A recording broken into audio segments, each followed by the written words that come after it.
Good morning, नमस्कार दोस्तों। मैं अपने चैनल एस्ट्रो डीएनए में आप सभी लोगों का स्वागत करती हूँ। दोस्तों, इससे पहले ना चैनल पे एक वीडियो अपलोड हो चुका है जहाँ से आपको प्रश्न कुंडली की शुरुआत के बारे में पता चलेगा। ठीक है, उसके बाद आप इस वीडियो को देखिए। अब आज इस वीडियो में ना हम बात करेंगे राशियों की। तो मैं इतना मान के चलती हूँ कि जितने भी आप सब लोग मुझे सुन रहे हैं, आप सभी लोगों को एक से 12 तक की राशियां, मतलब मेष से लेकर मीन तक की राशियों के बारे में पता है।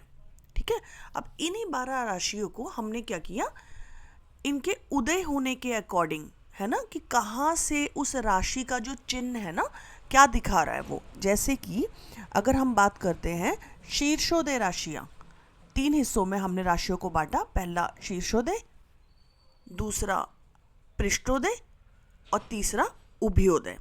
ठीक है, अब देखिए इसको करना कैसे है मैं बताती हूँ आपको।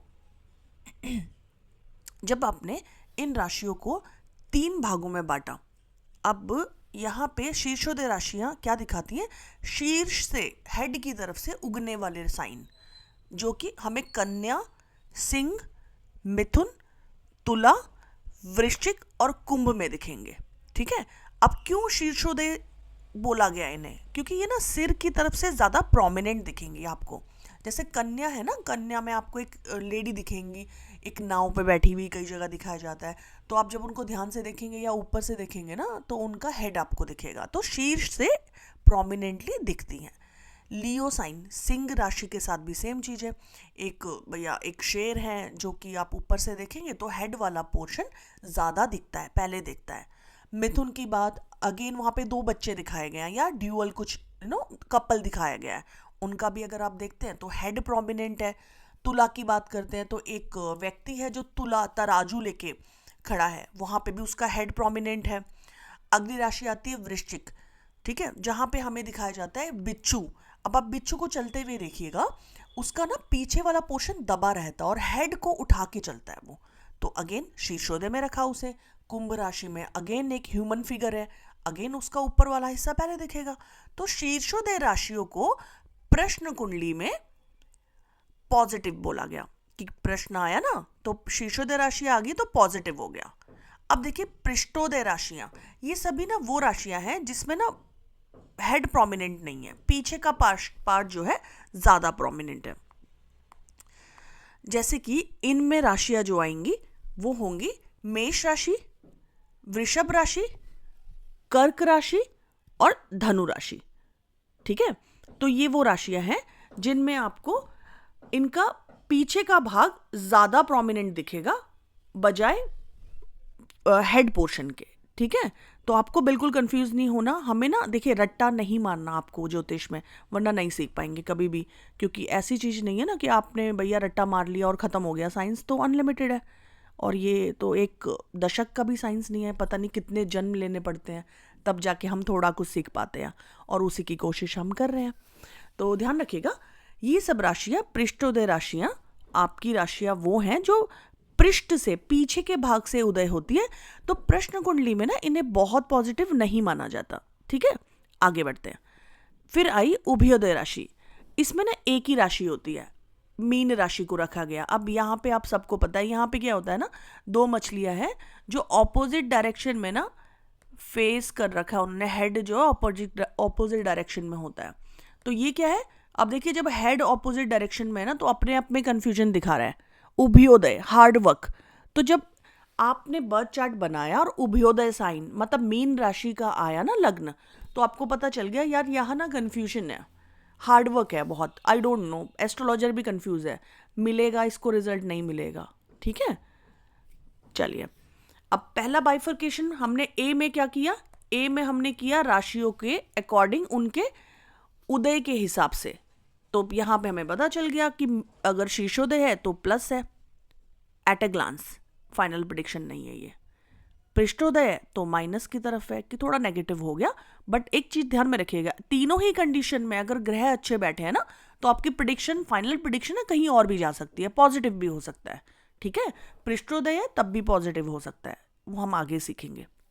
उभयोदय में क्या है, जैसे ये खुद राशि क्या है, एक तो मैंने इसका साइन बताया, मछलियां ऑपोजिट डायरेक्शन में हेड करके हैं, फिर ये अपने आप में एक ड्यूअल साइन भी है जो हम यहाँ अभी पढ़ने वाले हैं। तो यहाँ पे भी बहुत कन्फ्यूजन है, बंदा ना बहुत ज़्यादा डिसीजन नहीं ले पा रहा वो, और कई बार ये साइन ना एस्ट्रोलॉजर को भी मुश्किल में डालता है प्रिडिक्शन करने के लिए, लेकिन ग्रहों से आप समझ जाएंगे। चलिए अब हमने बी पार्ट को डिकोड करना है। बी पार्ट में क्या है, राशियों को ना उनके मूवमेंट के हिसाब से यहां बाइफरकेट किया गया। ठीक है, पहले हमने बोला चर राशियां हैं, कुछ राशियां ना 12 राशियों में से ना कुछ राशियां चर हैं, मूवेबल है, मूवमेंट होती है उसमें। ठीक है, फिर हमने क्या बोला, कुछ राशियां अचर है, फिक्स रहती है, मूवमेंट नहीं होता उसमें। करेक्ट। फिर हमने बोला कुछ राशियां ना ड्यूअल है, ड्युअलिटी है उसमें, हो भी सकता है नहीं भी हो सकता। करेक्ट। तो हमने देखा चर राशियां कौन कौन सी है, मेष राशि, कर्क राशि, तुला और मकर राशि, ये चर राशि है, मूवमेंट है इसमें। अब हमने बोला अचर राशियां, कौन सी अचर राशियां, वृषभ हो गई, टॉरस, लियो साइन, सिंह, वृश्चिक राशि, स्कॉर्पियो और कुंभ राशि, एक्यूरियस राशि। ये सब राशियां फिक्स राशियां हैं जहां पे क्या दिखा रहा है, मूवमेंट नहीं है वो। लेकिन क्या मूवमेंट नहीं चाहिए हमें, हम आगे समझेंगे, कहीं पे मूवमेंट चाहिए कहीं नहीं चाहिए।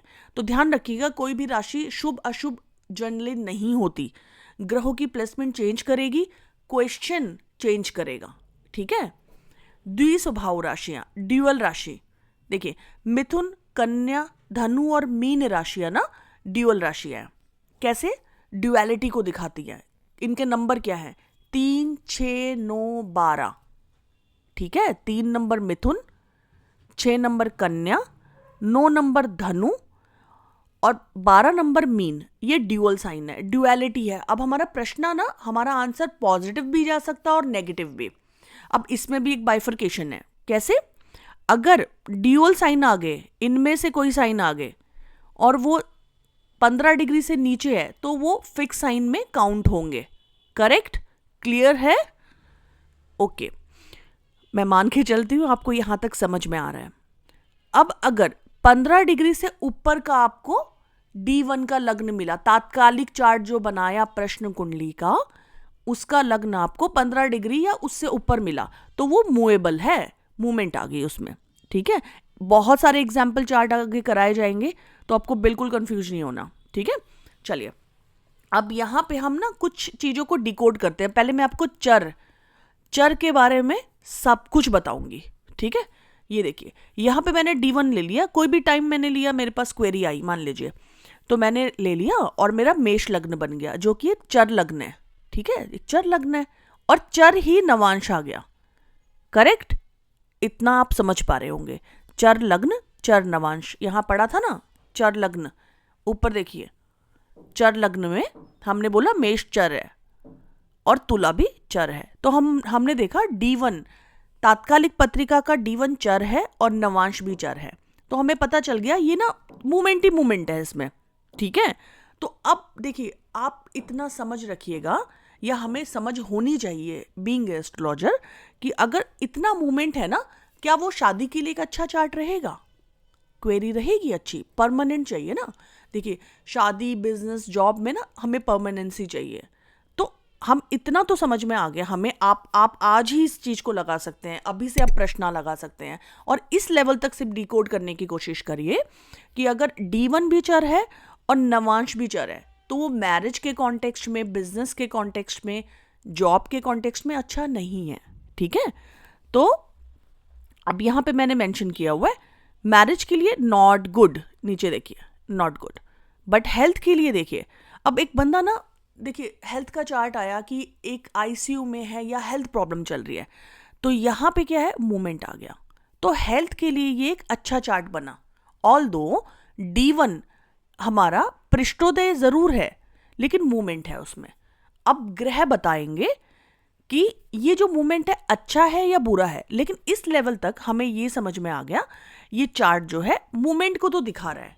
ठीक है, और नवांश हमारे पास पॉजिटिव नवांश भी है। क्यों? क्योंकि लीब्रा साइन क्या है, एक तो ये शीर्षोदय में आता है, ठीक है, पॉजिटिव बोला हमने, तुला को बोला ना पॉजिटिव यहाँ शीर्षोदय में, और दूसरा हमने क्या बोला, मूवमेंट भी है इसमें, तो हो सकता है पॉजिटिव मूवमेंट हो। कैसे पता चलेगा? ग्रहों की स्थिति देख के बताएंगे कि मूवमेंट तो हो गया, पॉजिटिव है या नेगेटिव है, ग्रह बताएंगे।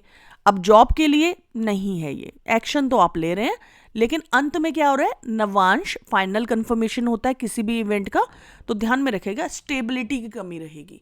ठीक है, अब मैं ये मान के चल रही हूं कि जितना मैंने अभी तक आपको बताया आप। नेक्स्ट एग्जाम्पल, तुला लग्न जो कि एक चर लग्न है और शीर्षोदय लग्न है। ठीक है, और नवांश क्या मिला आपको, पृष्ठोदय मिल गया। तो यहाँ पे क्या हुआ, इस कंडीशन में आपको ये पता चल गया कि इसको ना शीर्षोदय का बेनिफिट तो मिला जरूर, ठीक है, लेकिन क्या प्रॉब्लम हुई, नवांश में ना पृष्ठोदय मिल गया इसको। ठीक है, चार्ट बनाया आपने और ये इसी तरीके का लग्न आपके पास आ गया। और आप ना देखिए, सभी को मैं एक रिक्वेस्ट करूंगी कि प्लीज नोट्स बनाइए, टाइम नहीं है स्क्रीनशॉट रखिए, लेकिन बनाइए, लगाइए, आज से ही प्रिडिक्शन करना शुरू करिए। देखिए कैसे नहीं होता, एटलीस्ट इस ग्लांस तक तो आप देख ही सकते हैं ना। ग्रहों की प्लेसमेंट हम आगे समझेंगे, पढ़ाऊंगी मैं आपको सब कुछ, लेकिन इस लेवल तक भी आपको समझ में आएगा कि आंसर थोड़ा तो दे पाएंगे आप, है ना। अपने प्रश्न चार्ट लगाइए, अपनी कोई क्वेरी है वो लगाइए, जेन्युइन क्वेरी, कोई चीज मिसिंग है उसको लगाइए और इनको अप्लाई करिए आप। तो अब यहाँ पे देखिए, इस कंडीशन में नवांश हमें पृष्ठोदय मिला और D1 हमें शीर्षोदय मिला। ठीक है, चर, अब दोनों में मूवमेंट है। अब यहां पे क्या हो गया, क्योंकि नवांश ना फाइनल कंफर्मेशन होगा, क्या हो रहा है वो दिखा हमें, और फाइनली क्या मिल जाएगा उसको नवांश बताएगा। तो यहाँ पे क्या हुआ, मूवमेंट ही मूवमेंट है, लेकिन जो नवांश वाली है ना मूवमेंट, वो पृष्ठोदय है। तो हेल्थ के लिए कैसे है ये, कंडीशनल बोल दिया मैंने। क्यों लिखा, क्योंकि अगर ग्रहों की प्लेसमेंट सही नहीं हुई ना, ठीक है, तो चेंज तो हो रहा है, तो हो सकता है बैड चेंज हो जाए, है ना, खराब चेंज हो जाए। लेकिन अगर D1 में ही पॉजिटिव आ गए, ग्रह बहुत पॉजिटिव हो गए, नवांश में भी पॉजिटिविटी मिल गई, ठीक है, तो फिर ये पृष्ठोदय नवांश ना इतना वैल्यू नहीं रखेगा, फिर उसकी हालत जो है डे बाय डे अच्छे से रिकवर होगी। ठीक है, तो फाइनल कंफर्मेशन आपको ग्रह बताएंगे। ठीक है, अब जॉब के लिए अच्छा नहीं है ये, है ना, स्टेबिलिटी चाहिए। मैं आपको पहले भी बता चुकी हूँ, जॉब और मैरिज दो ऐसी चीजें हैं जहाँ पे आपको वीकली चेंज नहीं करनी ना चीजें, है ना। जॉब भी है तो हर कोई चाहता है थोड़ा टिक के करे, लंबे टाइम तक करे, सेम चीज मैरिज के साथ भी है। ठीक है, अच्छा नेक्स्ट एग्जाम्पल, यहाँ पे मैंने क्या किया, पृष्ठोदय ले लिया, क्या ले लिया, पृष्ठोदय D1 ले लिया, और नवांश क्या ले लिया मैंने, शीर्षोदय ले लिया। अब मैंने क्या बोला, शीर्षोदय ना पॉजिटिव होते हैं, लेकिन इसका D1 क्या आया, चर का पृष्ठोदय। अब यहां पे ध्यान से समझिएगा, अब क्वेरी अगर यहां पे आती है तो आपको ये पता चल रहा है अभी ना सिचुएशन बहुत ठीक तो नहीं लग रही, ठीक है मूवमेंट है, ट्राई कर रहा है आगे जाके, लेकिन कुछ तो अच्छा हो रहा है। ठीक है, जैसे कि हेल्थ का चार्ट आया कि अभी ना कोई बंदा सीरियस है या किसी को कोई भी डिजीज है, तो आपको D1 से पता चल गया कि मूवमेंट तो आ रहा है यहाँ पे। फिर D9 से आपको पता लगा कि फिक्स एक जगह जाके स्टेबल हो जा रही है कंडीशन। अब देखिए हेल्थ के केस में ना ये कंडीशन पॉजिटिव भी हो सकती है और नेगेटिव भी, ठीक है, तो वो आपको फाइनल कंफर्मेशन ग्रह बताएंगे। लेकिन इस लेवल पे आपको पता चल गया कि जो पेशेंट की जो स्थिति है थोड़ा चेंज होगा और आगे जाके एक स्टेबल कंडीशन में वो आ रहा है, पॉजिटिव नेगेटिव ग्रहों की कंडीशन समझेंगे। जॉब के लिए अच्छा है, अच्छी बात है, आपने ट्राई किया और आपको स्टेबिलिटी मिली, मैरिज के लिए भी अच्छा है। ठीक है, ऑल दो D1 आपका पृष्ठोदय है, ध्यान रखिएगा, और अब इस D1 पृष्ठोदय को नलीफाई कौन करेगा, अच्छे ग्रहों की स्थिति। ठीक है, अच्छे ग्रह हो गए ना तो ये पृष्ठोदय ज्यादा मायने नहीं रखेगा। नेक्स्ट है वर्गोत्तम। वर्गोत्तम मेरे हिसाब से हर कोई जानते होंगे, D1 और D9 में सेम राशि का आना वर्गोत्तम बनाता है। ठीक है, अब यहाँ पे तो हम चर को ही डिस्कस कर रहे हैं आज, तो यहाँ पे D1 आपको चर मिला, नवांश भी चर मिला, तो यहाँ पे बहुत मूवमेंट दिख गया आपको। तो ऐसा चार्ट ना देखिए यात्रा के लिए अच्छा हो सकता है, ठीक है, लेकिन जॉब और मैरिज के लिए नहीं होता, अच्छा नहीं होगा ये। ठीक है, और हेल्थ के लिए क्या होगा, आपको पता चलेगा जो भी कंडीशन है ना उसकी क्विकली चेंज हो रही है वो। और अब देखिए हमारे क्लासिक्स में ना जब भी वर्गोत्तम लग्न या वर्गोत्तम ग्रह होता है ना उसको स्पेशल वेटेज दी जाती है। तो वैसे तो अगर देखिए पृष्ठोदय साइन है दोनों, लेकिन अगर ग्रह अच्छे बैठ गए ना तो ये हमारी हेल्थ को भी अच्छा एक ट्रांसफॉर्मेशन अच्छे वाला दिखाएगा। यहाँ पे देखिए वर्गोत्तम को वैल्यू किया है मैंने, पृष्ठोदय है वो अभी भी।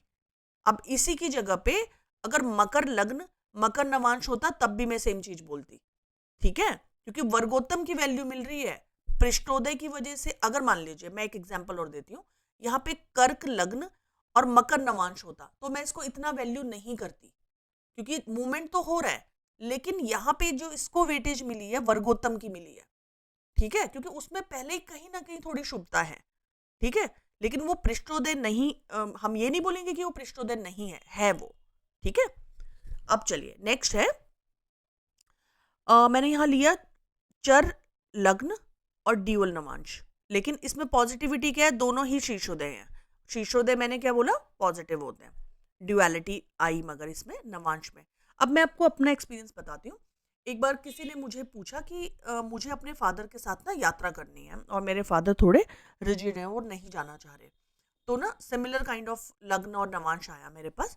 तो मैंने उनको बोला कि देखो आप तो ट्रैवल कर रहे हो ये दिख रहा है मुझे, लेकिन आपके फादर के लिए ना मैं कंफ्यूज हूँ, वो नहीं आ रहे हैं, मुझे लगता है कि वो नहीं आने वाले, ठीक है, और या फिर वो एंड टाइम पे मना कर देंगे। और सेम उनके साथ वही हुआ, उनके फादर 2 दिन तक बोलते रहे, तैयारी भी कर ली और अपने मैरिज के लिए जो जिस शादी में जाना था शॉपिंग भी कर ली, और एंड में उन्होंने मना कर दिया।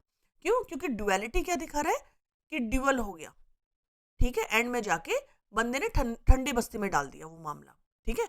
अब यहाँ पे क्या है, हेल्थ होगी ना, तो क्योंकि नवांश हमारा ड्यूअल आया और D1 हमारा चर का है, तो हमें ये पता चल गया करंट सिचुएशन से मूवमेंट मिली उसको, और आगे शीर्षोदय ड्यूअल है, तो अगर ग्रह अच्छे बैठे होंगे तो good for health, correct. Next है जॉब के लिए, जॉब के लिए अगेन वही कंडीशनल हो जाएगा, ठीक है, क्योंकि अदरवाइज ये दोनों बहुत शुभ है। लेकिन अगर ग्रह अच्छे बैठे होंगे तो ये डुअलिटी के बाद भी कंफ्यूजन में रहेगा, वो करूँ नहीं करूँ, करूँ नहीं करूँ, जॉब ऑप्ट करूँ नहीं करूँ, और एंड में वो ऑप्ट कर लेगा, ठीक है, क्योंकि शुभता है इसमें। नेक्स्ट है मैरिज, मैरिज के लिए भी आप क्या बोलेंगे कि मैरिज के लिए भी ये अगर ग्रह अच्छे बैठे होंगे कंडीशन के अकॉर्डिंग अच्छा हो सकता है, ठीक है। चलिए दोस्तों, आज हमने यहाँ पे चर लग्नों को हर एक दूसरे लग्नों से जोड़ के देखा, हमने कंपैरिजन किया चर का अचर के साथ, ड्यूअल के साथ, वर्गोत्तम चर। कोई डाउट हो पूछिएगा, सीखिएगा, टाइम निकालिए अगर इस आर्ट को सीखना है, देखिए। और मैं तो आपको यही बात बोलूँगी कि हम लोग ना साथ में मिल के सीख सकते हैं इस चीज़ को। क्वेरी डालिए आप मुझे, देखिए मुझे काफ़ी लंबा अरसा हो चुका है इस फील्ड में, और मैंने एक चीज़ नोटिस की, आप कितने भी गुरुओं से सीख लीजिए, जब तक आपका सेल्फ डेटा नहीं होगा ना तब तक ना अच्छा प्रिडिक्शन नहीं कर सकते। इवन मेरे साथ के बहुत लोग हैं जो यूट्यूब पे बहुत फेमस हैं, पॉडकास्ट में आ रहे हैं, परंतु उनके साथ ना प्रॉब्लम क्या है, लैग कर रहे हैं प्रिडिक्शन में, है ना, क्योंकि पॉडकास्ट में तो देखिए आप स्क्रिप्टेड है या जो भी, देखिए किसी के अगेंस्ट भी नहीं बोलना मुझे, बट मैं इतना ही बोलना चाहूँगी कि प्लीज़ आप इस चीज़ को बहुत ध्यान से, संयम से, है ना, रेगुलर बेसिस पे सीखिए, समझिए, नोट्स बनाइए। अभी भी कोई डाउट हो प्लीज़ कमेंट में मुझे कमेंट सेक्शन में बताइए क्या इशू है, जितना पॉसिबल होगा मैं आंसर करूँगी। थैंक यू, चैनल के साथ बने रहे, good luck, thank you, bye bye.